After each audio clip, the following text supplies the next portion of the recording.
everybody, welcome to my channel, or welcome back. My name is Ashlyn and I'm so excited that you are here today. If you clicked on this video, it's probably because you are either in a long distance relationship or you're about to be. Trust me, I've been there, I'm in there right now, and it is not the most fun thing in the world. Honestly, being in long distance, it is one of the worst feelings in the world in my opinion.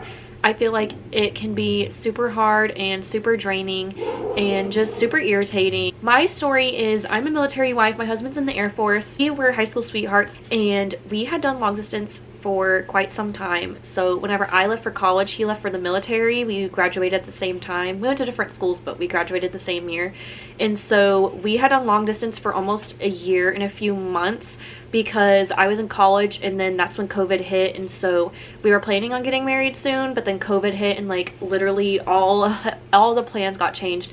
So we had done long distance through COVID, which was really hard too because I feel like that just put another impact on us. We're separated right now because we had a PCS horror story. No more information on that. I'll link that video down below. We have really honestly had a really bad PCS experience, but long story short, I am waiting on my visa and passport to be done.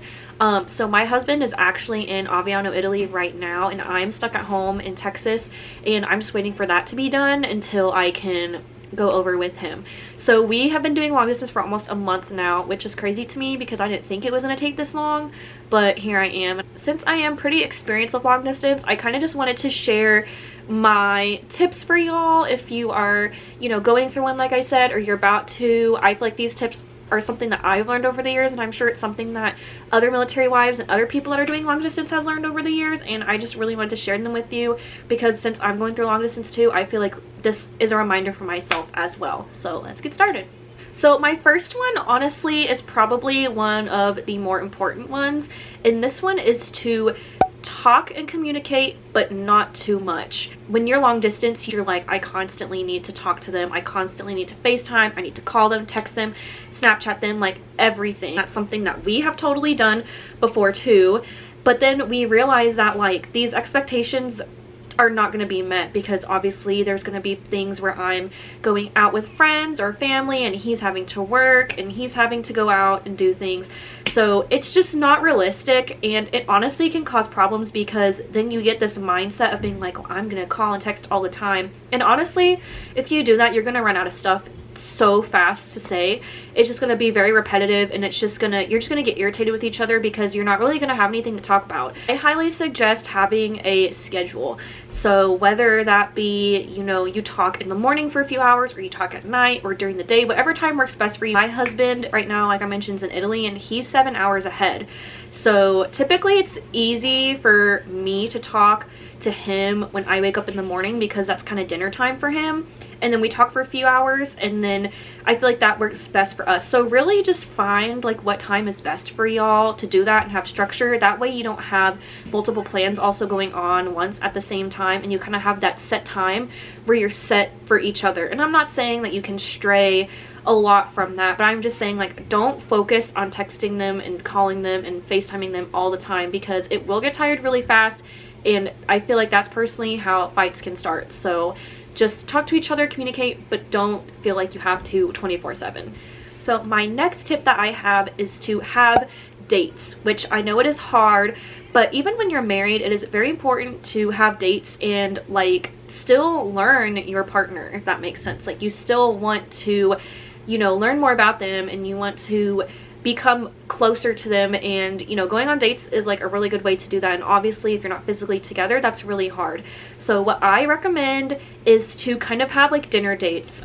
Jordan and I used to do this all the time in college. I'd order food, he'd order food, and then we'd be like, okay, at 7 o'clock, be comfortable, be in your spot, and let's start a movie. So we would get our food, and most of the time we'd go to the same place. I remember one time we both got Panda Express, and then we came back and then we ate Panda Express together and we watched a movie. And how we did that was each had a laptop, and then we would FaceTime on our phones and then watch on the laptop, so that way like we were kind of together watching the movie. And most of the time we watch movies that we haven't seen before, so that way it's kind of like raw reaction, you know. It's not like, oh, let's just watch the same movie over again. So that's something you could also do for a date. You could also go out if you wanted to. I just like doing the home dates because I know I'm secure and that like my Wi-Fi and stuff's not going to be bad. But just find something that y'all both like to do together, and you know, go ahead and try to explore your options. You don't have to have a movie date at home, but that's something, you know, that's really nice. If you're a gamer, you could play games. Have a time that is set for them where you're not just sitting and talking. Like, have a time to watch a movie, play games, you know, maybe get some games on your phone and play with them. You know, just try to make dates happen even if you're not physically there. And I know that that's hard to do because it doesn't feel like a date at all. But it is something that helps. There are apps that you can like log on to the same movie and watch it together at the same time. There's one called Rave, R-A-V-E, that we had been using, and the only problem is that you can't see each other's faces, and I kind of liked how you could like see each other when you're on FaceTime watching a movie together. There is like sharing apps that you could definitely download that you could do, and then also like gaming apps where you can, you know, play games against each other. Don't let the long distance be something to where you absolutely can't have dates anymore. I feel like that's also a really good thing to keep in mind. My next tip is send stuff in the mail. Spoil your partner, be cringy. I know that it's not easy for everyone to do that, especially if you're overseas. Like, if you're watching this and you're in a deployment, I've never been through a deployment before, but it would be harder, it would be more expensive to get it over to this restricted area. But let's say you're still within the States, go ahead and send a letter, send a cute letter, you know, make it your own. Go ahead and send them a care package. When my husband was in tech school and I was in college, I would send him care packages for most like occasions. I sent him one for Valentine's Day, I sent him one for his birthday, I sent one for our anniversary, and it's fun to do it, and it keeps you busy, which I'll get to in a second, but it'll keep you busy, it'll keep you focused. And I would just go on Pinterest and I'd go to Hobby Lobby, buy a bunch of stuff, you know, make my own box for him, buy things for him that he likes, and it's just nice to have a gift in the mail and you know that someone was thinking of you. Especially letters. I know that y'all are probably talking every day on the phone and texting and FaceTiming,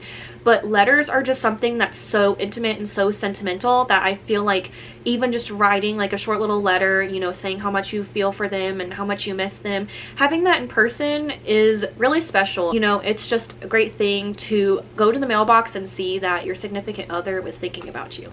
So this tip I feel like is a really important one too, and it's kind of obvious, I feel like everyone says this, but stay busy and set goals. These kind of go intertwined with each other. So when I say stay busy, I know it can be hard, but like if you have a job, if you want extra hours, don't be hesitant, go ahead and take them. If you want to start a new craft, go ahead. Try something new, set goals. I know a lot of people, especially if their husband's deployed, while they're deployed, they'll set a goal of to either eat healthier or lose weight or read more or learn how to cook.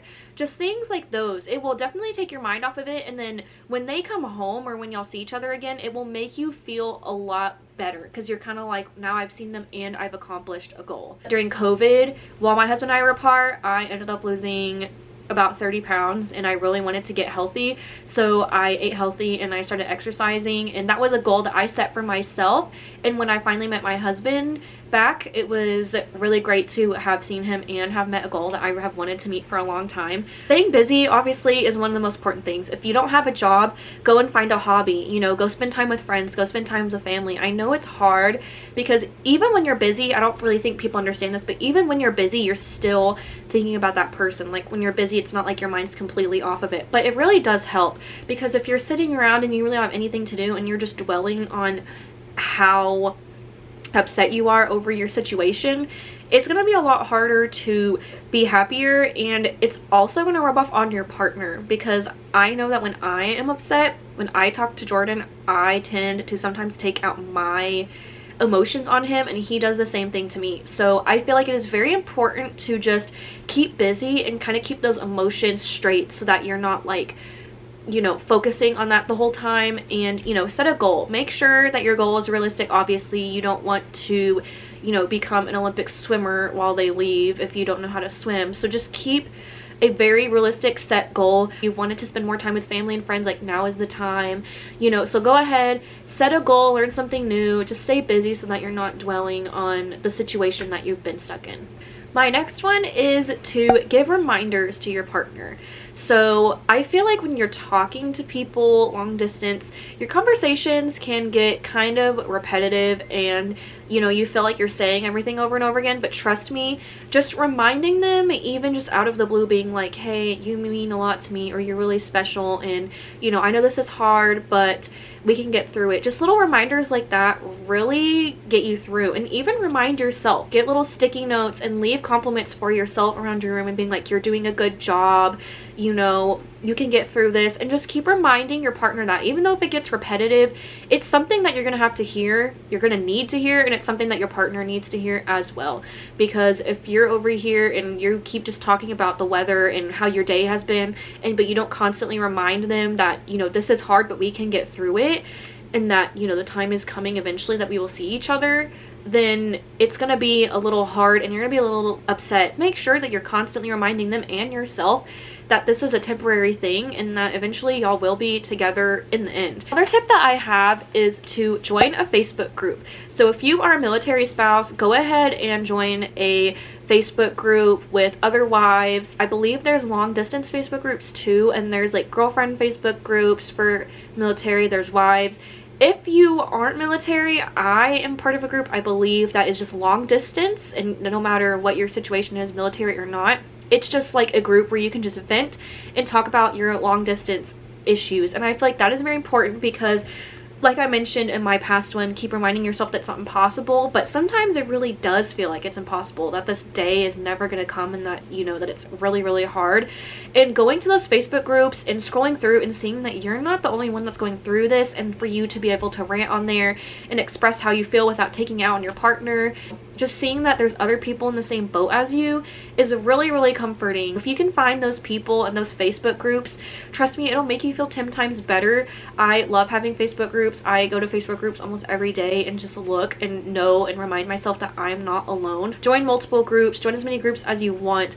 It's just something that makes you feel good because you know that you're not going through the situation alone. So my next tip is to be open. And when I say be open, I mean be open with how you feel and your situations going on. So obviously, if you are doing long distance and you are hiding something, maybe you're feeling extra upset one day, maybe you just feel like the communication's going wrong, maybe you just don't like the way that you and your partner have been communicating, seriously be open with it. Because if you keep holding it in, trust me, they're going to be able to tell. I know through text message it's hard to tell emotions sometimes, but almost every single time I've been upset, Jordan has been able to tell, especially on like FaceTime. If I'm not acting myself, he'll be able to tell.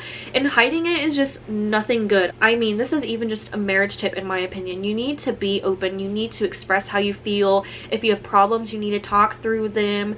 If you're having a hard time, like, don't feel like it's wrong to take a little communication break, because like I mentioned, being too communicative, it gets really tiring and really like draining really fast. So if you feel like you need, be like, hey, for a day I just need to take some time to myself, you know, go ahead and talk to them about that. If you need to talk to them about how you've been feeling, maybe it's something that doesn't even deal with them, maybe it deals with a home problem or a friend problem, be open with them. Because long distance, honestly, I feel like you have to be a way more open than you usually do, just because in that person that you have to talk to someone about your problems isn't with you anymore, and you still need to be open with that communication, open with them and express your feelings, because if not, it's gonna stay inside of you and it's gonna be really hard, and then you don't want to take it out on them and lash out, because that's when fights happen and that's when being uncomfortable happen. If you're keeping stuff in, it's going to explode one day. Just be open with them. Tell them if you're not liking the way of communication. Maybe FaceTime's too much for you. Maybe texting isn't enough.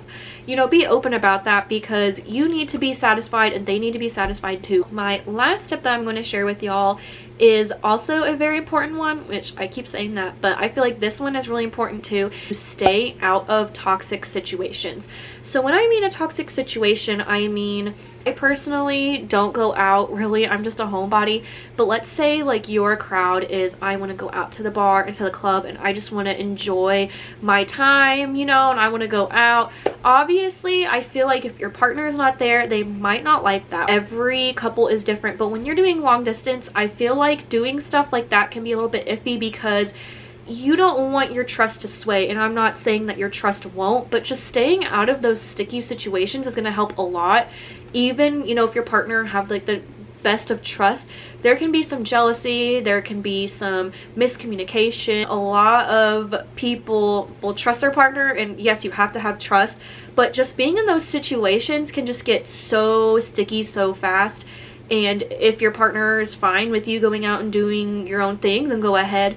But if you're just kind of iffy, you know, just set some boundaries. You don't want to be in a situation where there's a lot of like what ifs, like what if he did this, or what if she did this, or what if this happened. You know, it's really hard. And like I said, you have to trust each other, but there's just some situations that if you just stay out of, like your whole relationship long distance wise will just be better. Make sure that you are keeping yourself accountable for the actions and the places that you go to. In the end, it is just the best to stay out of those situations to begin with, so that it doesn't start and stir things that you wouldn't want to stir up if you were physically together. Okay, everybody, that was my 8 tips. I obviously probably could have gone on and on about the other tips that I have, but I feel like these were just the main ones that I wanted to hit. If you like this video, please don't be hesitant to subscribe to my channel. I love making military videos, and I love making videos that help others, and I really hope that this video helped you if you are long distance. And please don't be hesitant to contact me. I always leave my social medias down below if you ever need anything, or if you wanted to see more of my content. But I just appreciate y'all clicking on this video. I hope that y'all have a great day, and I will see y'all next week. Bye guys.